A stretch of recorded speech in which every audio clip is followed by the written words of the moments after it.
Cancer Healer Center, a new beginning. Pahalgam हल्ल्यावरून मवियात मतभेद. पवार सरकार बरोबर तर ठाकरेंच्या सेनेच्या निशाण्यावर सरकार. आता दहशतवाद्यांना शोधणं महत्त्वाचं, कुणाला काढा असं मी बोलणार नाही. गृहमंत्र्यांच्या राजीनाम्यावर पवारांचं वक्तव्य, तर राऊतांकडून गृहमंत्र्यांच्या राजीनाम्याची मागणी. पवारांच्या धर्मावरच्या वक्तव्यावरून वाद. पहलगाममध्ये धर्म विचारून मारलं का यावतचं सत्य माहीत नाही. शरद पवारांचं वक्तव्य, तर ज्यांचे नातेवाईक मारले गेले आहेत त्यांनी काय सांगितलं ते ऐका. फडणवीसांचा पवारांना सल्ला.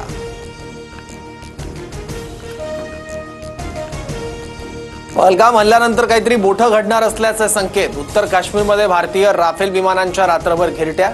लष्कर प्रमुखांकडूनही नियंत्रण रेषेवरील परिस्थितीचा आढावा. पाकिस्तानने 30 वर्ष दहशतवाद्यांना मदत पुरवली, आम्हाला याची मोठी किंमत मोजावी लागली. पाकिस्तानचे रक्षा मंत्री ख्वाजा आसिफ यांची मोठी कबुली. पहलगाम हल्ल्याचा कट फेब्रुवारी महिन्यातच शिजल्याचं समोर. फेब्रुवारी महिन्यात पाकव्याप्त काश्मीरमध्ये जगातल्या मोठ्या अतिरेक्यांचा मेळावा. पहलगाम हल्ल्याचा मास्टरमाइंड सैफुल्लाही या मेळाव्यात असल्याचा संशय. पहलगाममधील हल्ल्याच्या निषेधार्थ दिल्लीत काँग्रेसचा कॅन्डल मार्च. काँग्रेसचा कॅन्डल मार्च पोलिसांनी रोखला.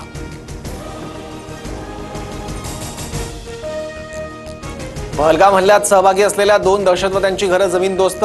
अनंतनागमधील दहशतवादी आसिफ शेख आणि आदिलचं घर जमीनदोस्त. सुरक्षा दलाची मोठी कारवाई.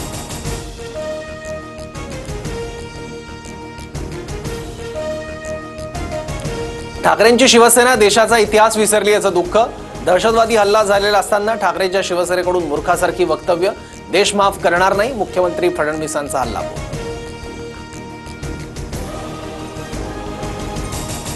सिंधू पाणी करारासंदर्भात महत्त्वाची बैठक संपन्न. गृहमंत्री अमित शहांच्या निवासस्थानी बैठक. पाकिस्तानला एक थेंबही पाणी मिळणार नाही, जलशक्ती मंत्री CR पाटील यांचं वक्तव्य.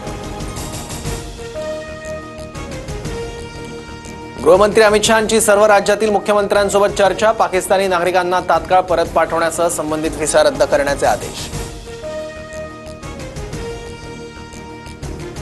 विरोधी पक्षनेते राहुल गांधी जम्मू काश्मीर दौऱ्यावर. राहुल गांधींकडून जखमींची विचारपूस. मुख्यमंत्री ओमर अब्दुल्ला यांची भेट घेतली. दहशतवादी हल्ल्याचा आढावा.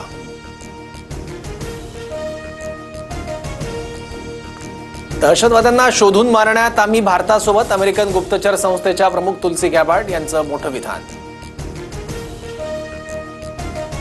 आदिल शहाच्या कुटुंबियांना उपमुख्यमंत्री शिंदेंकडून 5 लाख रुपयांची मदत सुपूर्द. एकनाथ शिंदे आदिल शहाच्या कुटुंबियांना घरही बांधून देणार. पहलगाममध्ये पर्यटकांना वाचवताना आदिल शहाचा मृत्यू. श्रीनगरमध्ये अडकलेले 232 पर्यटक विशेष विमानानं मुंबईत दाखल. मुंबई विमानतळावर मंत्री आशिष शेलारांकडून पर्यटकांचं स्वागत. भारतीय सैन्याचा राजस्थानमध्ये युद्ध सराव. भारत फ्रान्सकडून आणखी 26 राफेल विमानं खरेदी करणार. फ्रेंच राजदूतांच्या उपस्थितीत करारावर स्वाक्षरी होणार.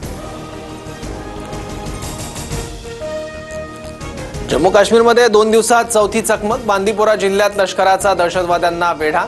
लष्कर ए तोयबाच्या एका दहशतवाद्याचा खात्मा, तर भारताचे 2 जवान जखमी.